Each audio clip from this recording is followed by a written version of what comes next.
مش عيب عليكي تقولي أنا شاعرة لبنان الأولى؟ شو هالمسخرة اللي وصلنا لها؟ بس جاوبيني، بشو أنت شاعرة لبنان الأولى؟ أنا قلت وإلك عين تقولي لي أصالة بتحبني وبتحضرني؟ يا عمي في شيء عم إلي يضرب، عين؟ في شيء عم يضرب ليش فيكي.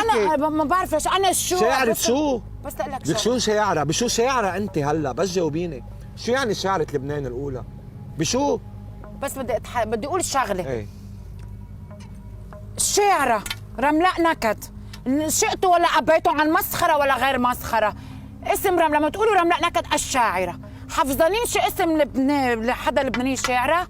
حتى انتم يا مثقفين والمعلمين أكيد واللي عم بيعملوا ندوات شعريه، أكيد، بس اعطيني اسامي. أنا اليوم اعطيني أسامي. كمثقف اوكي انت إذا بدي فعلي أعطيكي 10% بس إذا بدي شعر. أعطيكي اسم شاعرة لبنانية أنت ما رح تعرفيها.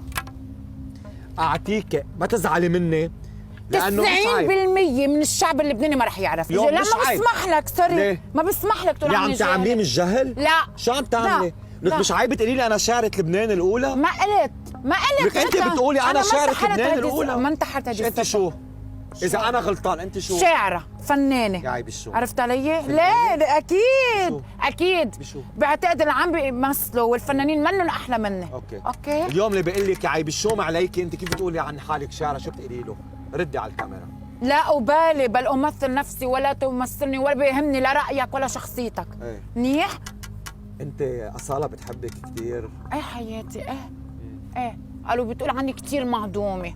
هي قالت لك أنا هيك؟ فيكم هلا تعطوني ورقة وقلم، بدي إيه. هلا ورقة وقلم بحضر لها بيت شعر، لأنه أنا قالت بتفوت أصالة بتقول عني حتى يوصل للحكي يوصل مع احترامي أنا بدي بحبها. شعر لأصالة نصري هلا بعمله من عيوني، هيدي بهيدي العيون اللحظة. أصالة. بهيدي اللحظة الناس اللي عم تحضرك سامحتك ضحك يضحكوا، بدنا يضحكوا أحلى، مش أحلى ما نجيبهم والقهر وبكفي لبنان شو صار فيه.